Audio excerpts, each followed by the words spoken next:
Essa aqui é a tela principal do programa. Nós temos a opção de testes independentes, onde nós podemos realizar qualquer um dos testes envolvidos sem que o seu resultado tenha influência direta na lógica principal de operação, que é interfaces dinâmicas, a qual nós iremos simular. Então, nesse modo, o desafio é interagir com interfaces de 4 níveis e ser aprovado em todos os testes de desempenho. Nós temos a opção de continuar um curso atual, caso ele tenha sido iniciado anteriormente, para que nós não precisemos partir do zero, ou de iniciar um novo curso. Então ele nos informa o que é necessário: carregar o conteúdo, carregar as questões, responder o teste ILS e responder o teste de nível. Por padrão, o programa contraria o resultado do ILS para exercitar aquelas novas habilidades propostas na tese. Se o usuário quiser alternar esse modo de operação, isso é possível, mas não vamos fazer isso não. Então nós temos aqui o ILS reduzido validado, a versão que foi construída ao longo do trabalho. Então, para facilitar essa simulação e para que possamos ganhar tempo, eu vou responder rapidamente todas as opções A das 20 perguntas existentes. Feito isso, nós avançamos para poder realizar o teste de nível. Então eu preciso carregar o arquivo de itens, que é fornecido pelo professor, e carregar também o gabarito. Vamos iniciar o teste. Então ele me informa que o teste é composto por até 20 questões, porque tem aquele critério de parada também quando o usuário acerta todas as questões ou erra todas as questões. A primeira pergunta tem dificuldade intermediária, dificuldade 5. Na medida em que eu acerto uma pergunta, a próxima é mais difícil, e na medida em que eu erro, a próxima é mais fácil. Essa aqui é um arquivo de modelo, por isso que a pergunta propriamente não está sendo exibida na tela, só está sendo exibido o número da questão e a dificuldade da questão. É nesse arquivo de modelo que o professor vai construir a sua interface. Para facilitar a simulação, eu construí o gabarito de modo que todas as perguntas de dificuldade ímpar têm como correta a alternativa A e de dificuldade par a alternativa B. Se eu, por exemplo, acertar essa pergunta, a gente pode observar que a próxima tem uma dificuldade maior. E se eu errar, a próxima volta a ter uma dificuldade menor. E assim sucessivamente. Então eu vou, a partir de agora, errar todas as perguntas para que nós possamos encerrar o teste de maneira mais rápida.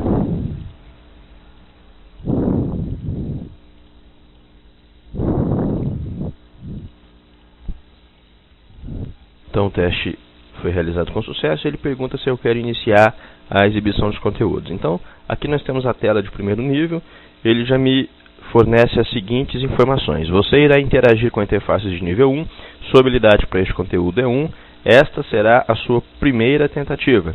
O seu estilo de aprendizagem medido no teste é sensorial, visual, ativo e sequencial.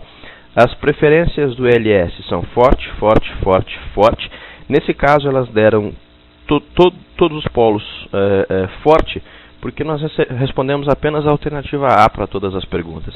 E ele informa também o modo de operação, que é o ILS contrário. Então eu vou carregar o arquivo de conteúdo, que é também disponibilizado pelo professor, e vou iniciar a exibição. Ele me diz que a minha habilidade está abaixo da requerida para interfaces desse nível e que ele vai adaptar a minha interface para fins de avaliação.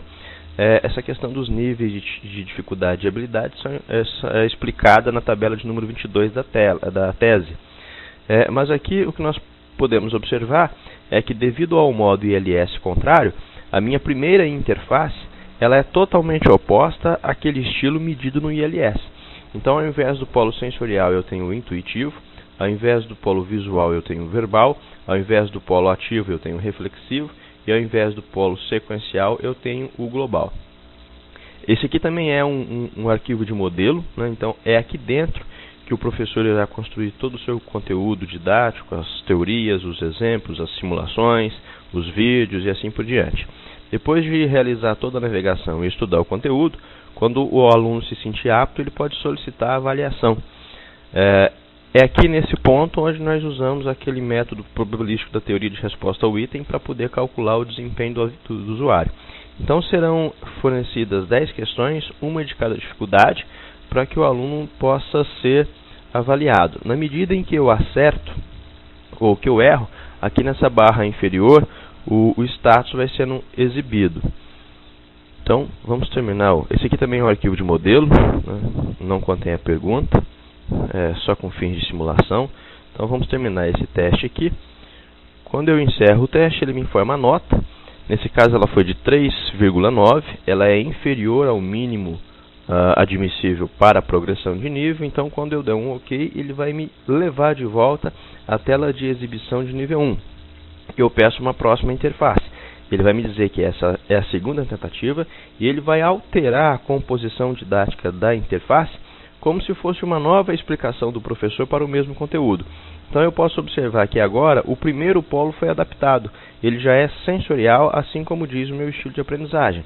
Em contrapartida, eu continuo tendo ainda os outros três contrários. O verbal contrariando o visual, o reflexivo contrariando o ativo e o global contrariando o sequencial. Essa mudança de polos segue a prioridade das preferências medidas no teste. Como todas elas foram de mesmo nível forte, ele começa da esquerda para a direita. Então, mais uma vez, o aluno irá fazer toda a interação e toda a navegação com o conteúdo. Quando ele se sentir apto, ele vai solicitar uma nova avaliação. Então, eu vou sair da avaliação, o que caracteriza uma desistência, e vou pedir uma próxima tela. Na próxima tela, ele mais uma vez vai me apresentar um novo arranjo de conteúdo e eu posso observar que ele alterou também o segundo polo. Então agora eu vou ter uma interface sensorial e visual coincidindo com o meu estilo medido e ainda possuo os polos reflexivo e global contrariando o meu ILS. Supondo que novamente após a navegação o aluno solicite a avaliação e ele seja reprovado, ao pedir uma próxima tela, o sistema me avisa que essa vai ser a minha quarta tentativa e nós já temos 3 polos coincidindo com o meu ILS.